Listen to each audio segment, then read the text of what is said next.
Welcome to the IEEE-HKN podcast, Career Conversations. In this series of podcasts, the young alumni group of IEEE-HKN Honor Society brings together experts to have career conversations about the challenges of being a professional today. The diverse group of hosts engage a range of guests and experiences in search of valuable guidance.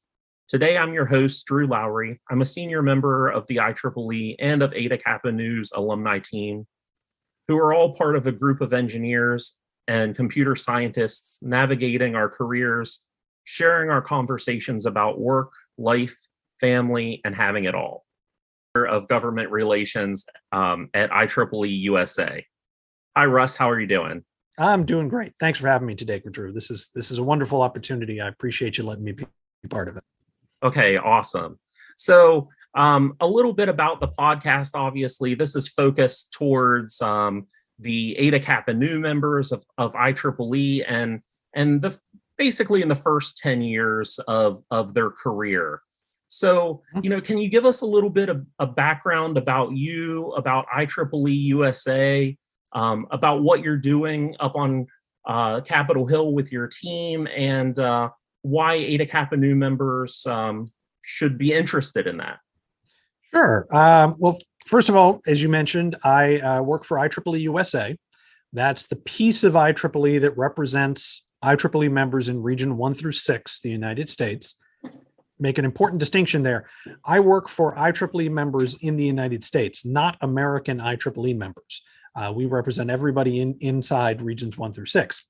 And my particular department, the Government Relations Department, is the eyes, ears, and voice of technology professionals in Washington and with the U.S. government. And so what my team does, we do work directly with members of Congress, their staff, members of the executive branch, sometimes the judiciary. We work with the press and the broader American public to encourage the government to do things that are technically sound and that are in the interest of technology professionals. It's a lot of fun. It's a great honor to work for IEEE members. And from IEEE-HKN's perspective, there's two things. One is there are tremendous career opportunities in the policy space, that is working with the government, with governments, to implement technology policy and technological solutions to societal problems.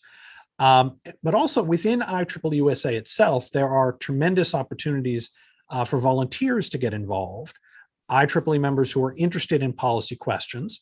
It's a lot of fun. Every now and then we change the world here, which is kind of exciting. Yeah. It's also a great way to meet technical professionals in different parts of the country, in different fields, with different backgrounds. So to broaden your network within the engineering profession beyond the little niche you've carved out for yourself. And so we welcome participation from all IEEE members in the United States. Again, not all American IEEE members, anybody in Region 1 through 6. And we have a lot of fun. And so I'd welcome IEEE-HKN members who are interested in policy to let us know. So some of the policy and career opportunities that you were talking about, when you think about that in the terms of the broad media news, that seems like something that engineers typically don't get involved in. There's there's no engineering spin on any of the news. So like what are some of the policy objectives and the policy topics that are important to engineers today and that you talk about on a daily or a regular basis in Washington? Yeah, I mean, if you listen to the news, the message you would clearly get is run. Don't get involved in this because it's messy, it's nasty, and it's unpleasant. And parts of it are. But if you really look at what Congress, what the United States government, and what governments all over the world are struggling with now, the policy challenges that are confronting them, a huge percentage of them require an understanding of technology. Things like cryptocurrency, things like artificial intelligence, quantum computing, alternative energy. The question is, how are we going to power the planet? How are we going to power society? Well, how are policymakers supposed to answer that question if they don't understand how the electrical grid works, or how a generator works, or how a solar panel works? And the answer is they're going to try to solve the problem, but it's going to go poorly unless they have somebody to explain it to them.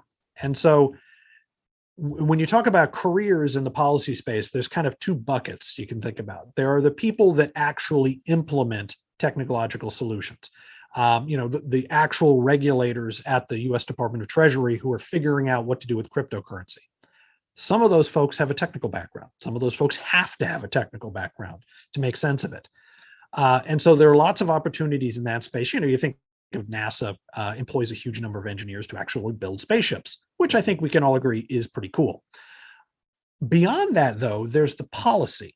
Okay, so we now know how to build a spaceship. That's really cool and awesome.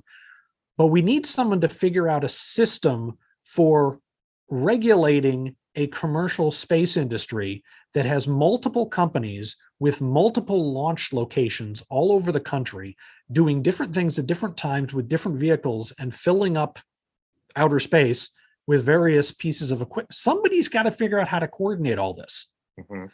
Well, that's policy. That's not how to build a spaceship. It's how to make a space industry work. Somebody needs to do that too. And if that somebody understands the space industry, that helps.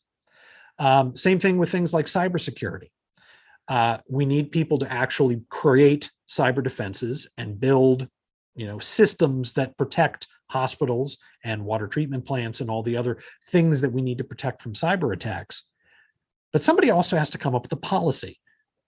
What do companies have to do? How does the government respond to this?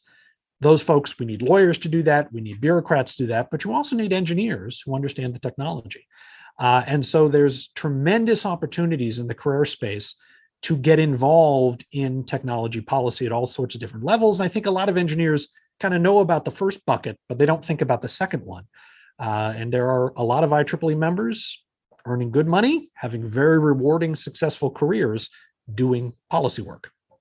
Yeah, that's a very good point, because it's something that you don't really think of as an engineer. You kind of, I look more on the technical development side, the scientific method side, and trying to figure out how to, make something, get it from its conception to where somebody could use it. And I really don't think much about who should use it, why they should use it, and where they should use it. So it's very interesting to think about sides from that point of view.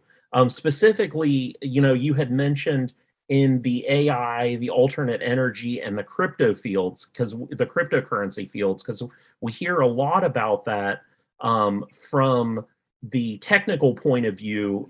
How an artificial robot could be developed, or how they can manage to transform from one generation to the next, or cryptocurrencies, the technical background.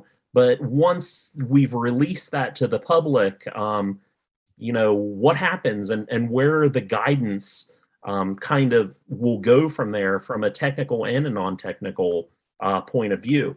So those are really interesting concepts. Do you think those, if we're talking about new and upcoming policy initiatives, especially on the technology side of things, do you think that crypto, AI, and alternative energy are kind of some of the main fields of interest for the U.S. engineers and policy, or do you think there's other things that are kind of interest as well?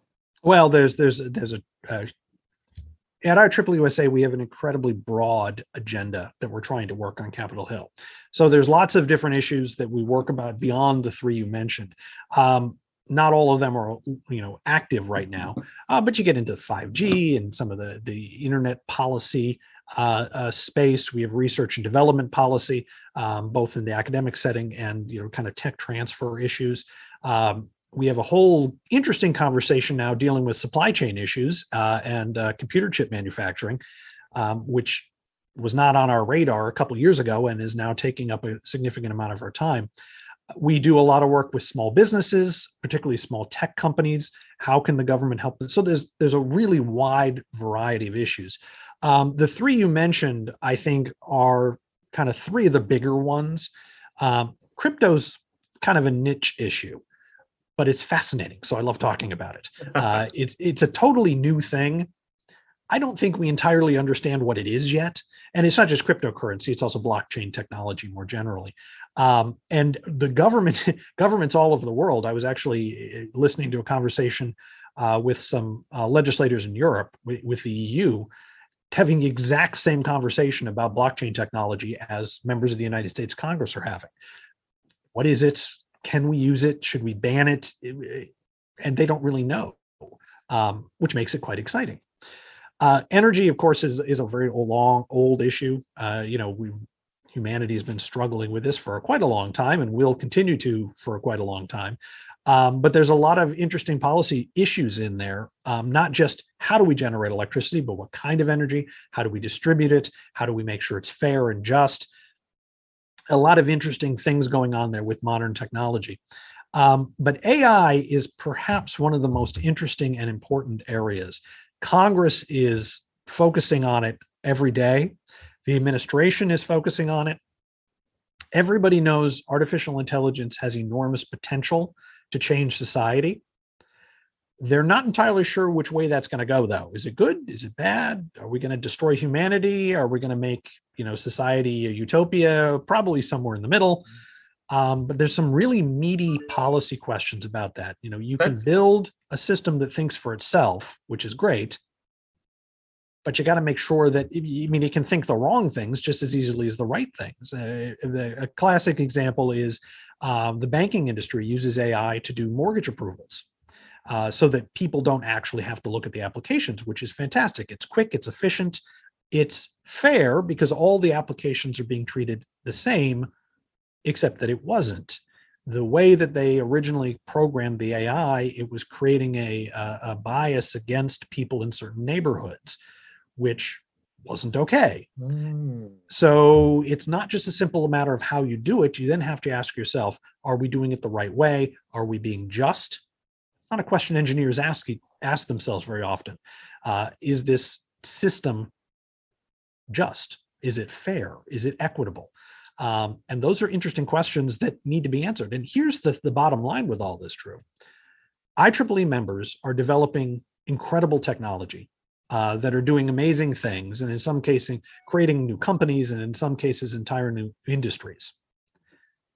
But if the government doesn't get the policy right, it won't work, no matter how good your solution is.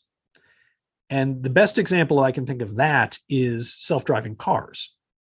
Talking about AI, a particular part of AI, the technology for self-driving cars is moving ridiculously fast. And we're getting, we're not there yet, but we're getting closer than anybody thought we could, faster than anybody thought we could. And it's illegal to drive a self-driving car on most American roads. You have to have a driver, and the driver has to be in control. And if you have a car that drives itself and you let it, you're probably breaking the law in most states, which means no matter how good your autonomous car is, if the law says you can't, then you can't. So we need to change the law, which we're working on. But then the question is, how do you change it? What should the law say? What are the regulations? And it gets very complicated very quickly, which makes it interesting. But if we don't get the policy right, the technology will never be right either. And so there's great opportunities to get involved in these spaces, opportunities for individual engineers, and also engineers for society to work with those engineers. Excellent. Yeah, and that's a really interesting topic too, especially the self-driving cars, because I know when certain car company first came out with self-driving algorithms, and they were trying it out in certain areas. One of those towns was Pittsburgh, Pennsylvania. And which is an awesome city. Yes, I had to throw in a plug for Pittsburgh. And Pittsburgh has a very local and unique style of driving in which they have this maneuver that they call the Pittsburgh left. And that was not really taught to the driving car. So it kind of freaked out and it didn't know what to do because, we have to kind of add that intelligence into the AI to kind of teach it all these new things. So, there's definitely a lot of problems that will come up with these expert defined systems when you don't define them well enough. And Well, sorry, go Joe, go ahead. ahead. I was going to say the self-driving car is a prime example for that. And the Pittsburgh left is actually an interesting question, because fundamentally that's a policy question. Should cars be taught that? In most parts of the country, that's nuts. Now, I learned how to drive in Boston, and we turn whenever we feel like it. So we're okay with it. But in most places, you don't do that. So should cars be taught that? That's a policy question. More important question when you talk about autonomous vehicles is, when an autonomous vehicle is in an accident, who do you sue?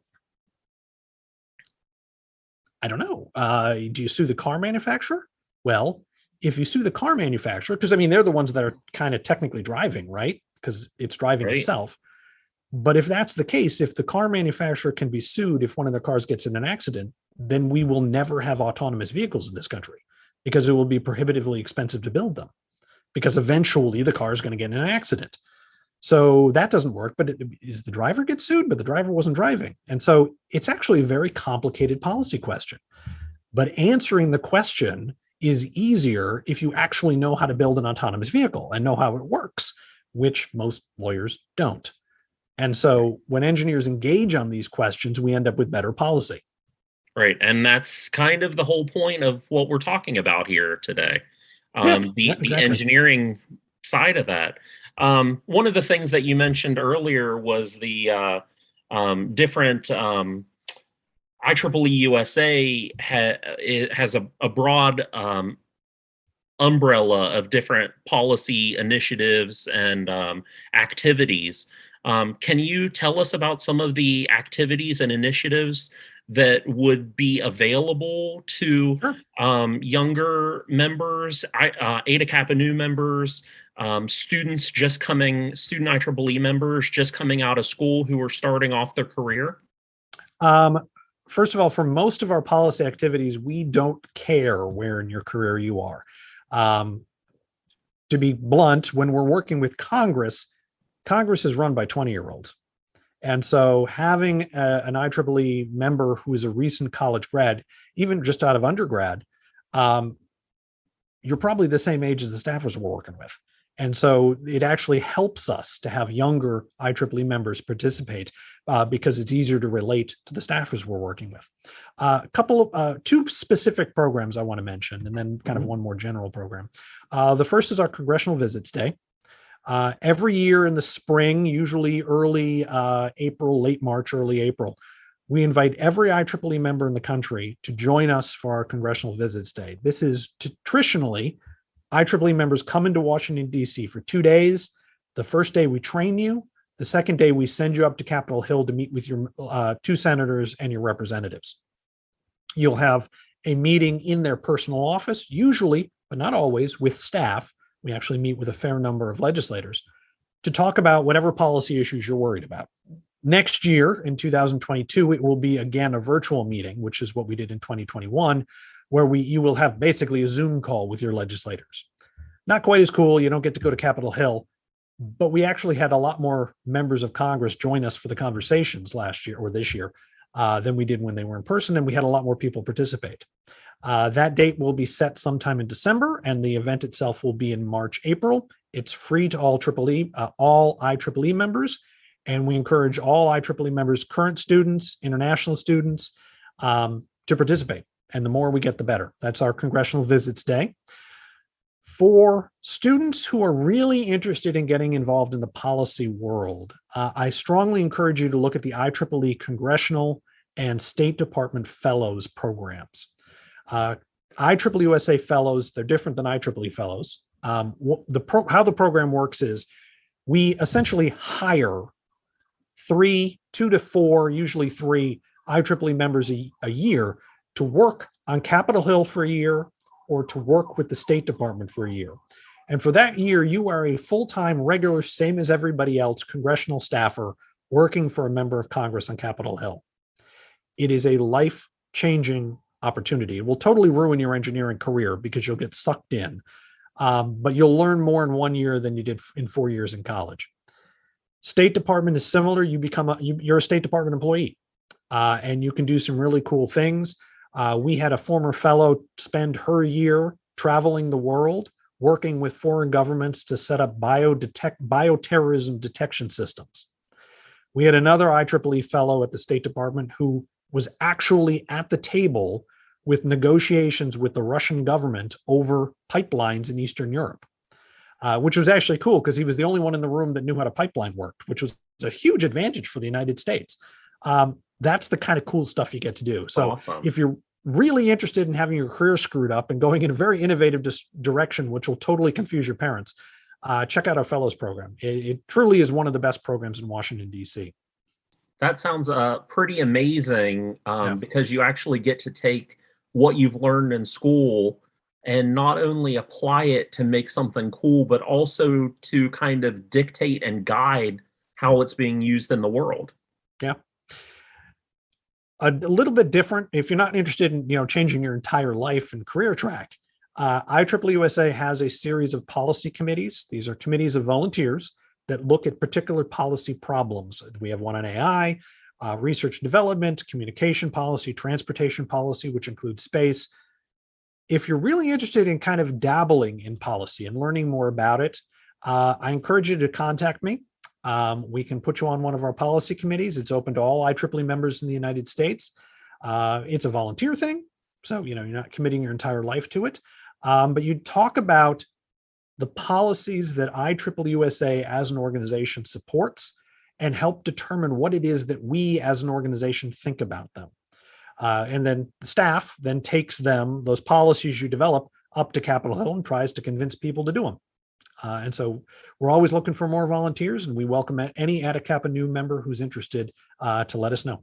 That's great. And we'll go ahead and drop your name and your email down in the information section so people can get a hold of you when they need to.